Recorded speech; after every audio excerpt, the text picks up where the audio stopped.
kerapu oke, Karimata maju. Nah, tadinya saya sempat bertanya-tanya nih Bapak. Kerapu oke, Karimata maju. Kerapu itu kan identik dengan ikan Bapak Iya, ya. betul. Kenapa sih harus kerapu gitu? Apakah ini memang yang dimaksud ini adalah ikan kerapu yang ada di Iya. Karimata atau gimana Bapak?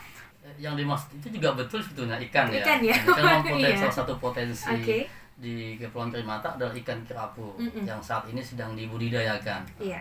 Bahkan kemarin itu di tanggal 9-10 ini kan wakil gubernur itu datang ke Kepulauan Karimata untuk panen perdana salah satu ikan kerapu itu, Mbak. Panen perdana ikan panen kerapu. ikan kerapu. Oke. Makanya saya ngambil brandnya itu kerapu. Kerapu. Nah, tapi sebetulnya kerapu itu bukan ikannya ya, tapi itu adalah branding saya. Yang sebuah dimaksud singkatan dalam tema gitu ini ya. gitu ya? Bukan gitu Oke. ya. Jadi kerapu itu merupakan konvergensi program pembangunan. Konvergensi Singkatan program artinya? pembangunan, iya singkatan. Jadi Oke. artinya kalau konvergensi program pembangunan oke, Karimata akan maju gitu. Iya, Nah, benar. Jadi khususnya tapi ini khususnya di Kepulauan iya, Karimata di ya. Karimata, maka Karimata maju. Oke. Kalau latar belakang boleh ya, kenapa Boleh. saya gini ya? Jadi Kayong ini sebetulnya kan Kayong ini luasnya itu hanya 4.568,26 km persegi ya. Ya nomor 3 terkecil lah luasnya setelah Singkawang sama Kota Madia Pontianak. Jadi artinya kalau dibandingkan dengan kabupaten lain, Kayong ini paling kecil luasannya ya. Nah, jadi dari 4.568,26 km persegi itu kalau saya hitung-hitung itu sekitar 46,21% itu kawasan konservasi, Mbak. Mbak Ipa mau tahu ya. Iya, benar. Jadi 46,1% itu kawasan konservasi. Ada Taman Nasional, ada cagar alam laut. Taman Nasional itu ada yang di Sukadana nih. Iya, benar. Sukadana, Simpang Hilir, Teluk Batang tuh kawasan Taman Nasional Gunung Palung ya buat kita nih kawasan.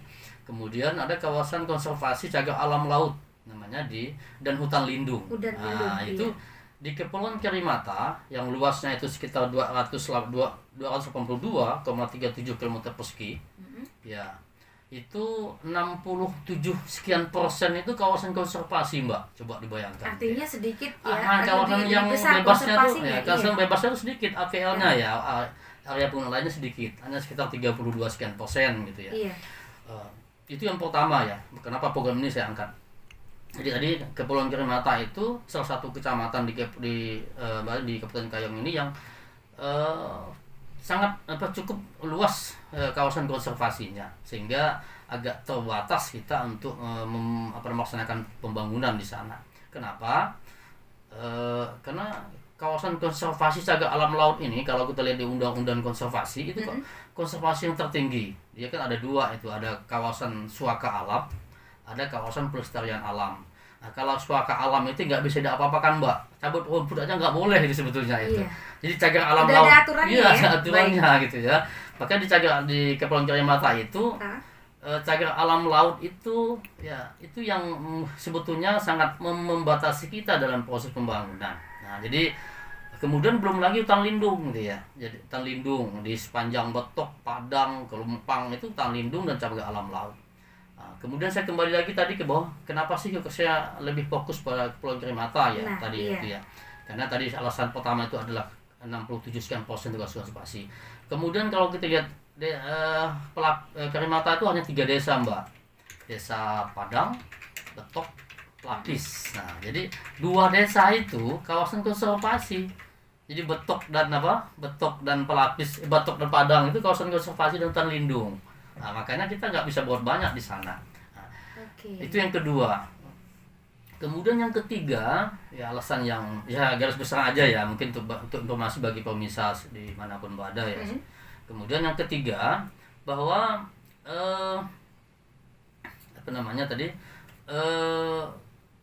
selama ini gitu ya, selama ini kita melaksanakan pos pembangunan ya. Jadi kalau cagar alam laut itu kan di pengelolaannya di bawah KSDA, Konservasi Sumber Daya Alam Provinsi Kalimantan Barat. Jadi bukan Pemda ini, Mbak, kewenangannya itu. Kemudian kalau hutan lindung kewenangannya BPKH. Nah, BPKH jadi Badan Pemantapan Kawasan Hutan. Iya. Wilayah 3 Provinsi Kalbar. Ya, yang sisanya tadi 37% itu yang Pemda. Pemda yang punya kewenangan di sana. Artinya ada 3 kewenangan, belum lagi kewenangan provinsi, 4 kewenangan. Nah, maka kalau tidak kita padukan, kalau tidak kita sinergikan, kita nggak bisa buat banyak pembangunannya. Untuk membangun di sana. Kepulauan Karimata ini. Makanya salah satu upaya kita menerobos masuk ke sana adalah dengan mensinergikan semua kewenangan itu.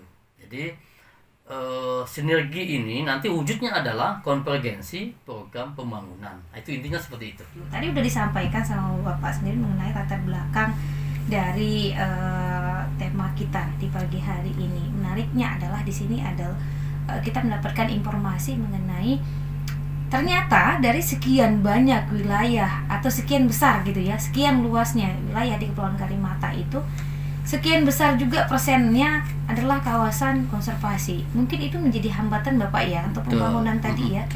Jadi meskipun tadi sempat berbincang sebentar juga sebelum kita masuk talkshow bahwa itu juga menjadi terbatasnya pembangunan di sana. Nah, jadi tujuan dari konvergensi program pembangunan ini apa nih Bapak ke depannya? Ini bagaimana gitu untuk di Kepulauan Karimata khususnya? Tadi betul sudah disampaikan oleh Mbak Eva bahwa sekitar 67 ya, 67, sekian persen itu kawasan konservasi. Nah, kalau dari jumlah pulau, di bincang-bincang awal tadi juga saya sampaikan bahwa kalau KKU ini kan ada 104 pulau, ada 11 yang berpenghuni. Ya, dari 104 ada 11 Mbak yang berpenghuni. Oke. 83 pulaunya itu ada di kawasan di Kepulauan Karimata, di Kecamatan Kepulauan Karimata, 83 pulau.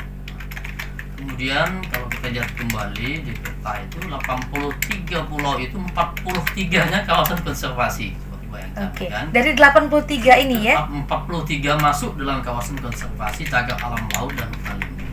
Nah, sementara kita lihat bahwa kita tahu di dunia sudah mengakui itu bahwa banyak potensi yang tersimpan di kawasan di Kepulauan Karimata. Ekosistemnya, faunanya, ikan. Artinya kalau saya boleh sampaikan itu di dalam laut, atas laut, di lautnya gitu ya, di potensinya. Jadi kalau bawah lautnya itu terumbu karangnya dengan ikan yang sangat banyak, banyak ya, melimpah, gitu ya. Melimpah luah sana itu ya. Kemudian pantai pasir itu dengan pasir putih tanpa debu gitu ya. Banyak spot-spot kalau boleh dikatakan wisata, tapi kan nggak boleh ya di sana ya. Pantai pasir Kepayang, Petok dengan air terjun bidadarinya gitu ya, kemudian penyuknya, Tuki semacam itu, kemudian gunungnya, hutannya yang hijau, gunung yang bagus gitu ya.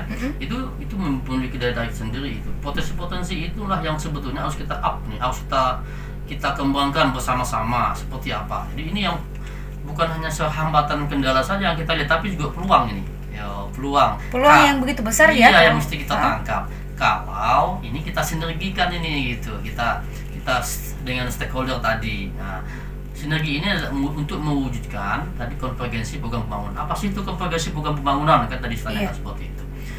Konvergensi program pembangunan adalah sebuah kita memadukan semua program pembangunan, memusatkan perhatian kita bersama-sama, Pemda, kemudian BKSDA, kemudian BPKH, kemudian pemerintah provinsi,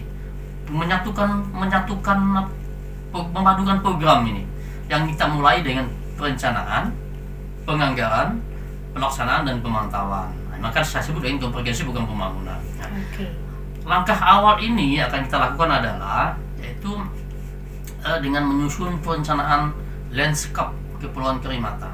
Jadi artinya kita menyusun satu kawasan luas itu Kepulauan Karimata, kita susun perencanaannya ada di wilayah konservasi, di wilayah APL, di wilayah cagar alam, wilayah hutan lindung gitu ya. Seperti apa konsepnya? Itu sudah berjalan sekarang? Sedang mengumpulkan data. Jadi kita sedang mapping potensi, artinya memetakan potensi yang ada di sana, baik di wilayah cagar alam, hutan lindung maupun wilayah APL-nya. 1741 di sini menanyakan katanya selamat pagi Bapak. Assalamualaikum. Waalaikumsalam. Iya, selamat pagi juga. Saya mau bertanya katanya, perencanaan pembangunan di Pulau Karimata itu dari segi apa ya? Dari segi apa lagi? Iya. Mungkin maksudnya di sini itu dari membangun apa aja kali ya di sini. Oke. Silakan Bapak. Sebetulnya kalau selama ini kita sudah melaksanakan program pembangunan gitu ya, hanya terbatas. Yang tahapannya mulai dari musrembang, musrembang kecamatan, kepulauan, kemudian masuk di musrembang KPD gitu ya di kabupaten, masuk di dokumen perencanaan KPD tahunan. Program pembangunan yang sudah masuk ke sana itu baik itu pembangunan fisik, pembangunan pemberdayaan manusianya, sumber daya manusianya, kemudian non fisik non fisik lah ya. Kalau yang fisik itu bisa pembangunan misalnya gedung sekolah, puskesmas gitu ya. Itu ya sudah berjalan itu ya. Tapi kan pembangunan itu kan masih sangat terbatas itu. Artinya yang betul-betul urgent dan betul-betul yang dibutuhkan pelayanan umum itu yang. Tapi itu juga perlu proses yang sangat ya rumit ya. Karena kan harus bolak-balik izin dan seterusnya ya. Karena bukan kewenangan kita. Prosesnya cukup panjang, iya, intinya kemudian, seperti itu. Tapi dengan demikian tetap ada ruang untuk bangun itu. Contohnya kita sudah bangun puskesmas di Padang ya. Kalau di Pelapis is okay, karena kan bukan kawasan konservasi. Tapi kalau di Padang kawasan konservasi kita sudah bangun puskesmas. Ini komitmen Pak Bupati luar biasa nih ya. Okay. Kemudian bangun dalam waktu dekat ini tahun depan ya kita akan bangun SMA. Karena bangun sekolah lagi. SMA ya, karena satu-satunya kecamatan yang belum punya SMA kan di sana ya, di mana itu? Di Kepulauan Karimata, Padang itu ya, di Padang ya. Iya. SMP SD sudah ada, Mbak. Nah, kemudian kalau dari sisi pemberdayaan misalnya kita kalau dari sisi perikanannya ada perikanan tangkap, kita ada pembagian misalnya alat-alat tangkap, perikanan, kemudian juga pemberdayaan masyarakat UMKM-nya gitu. Itu yang sudah. Tapi ke depan ini sebetulnya yang ingin kami gagas ini ya, ingin kami gagas lewat KPOK ini sebetulnya dalam skop yang sangat luas ini sebetulnya. Jadi kita akan fokus akan jadikan apa? Misalnya pelabuhan internasional misalnya contoh ya, contoh sederhana. Di mananya ini? Apakah di Pelapis? Nanti yang penunjangnya apa ini? Strukturnya ada kostorik perikanannya, ada dermaganya, ada aksesnya.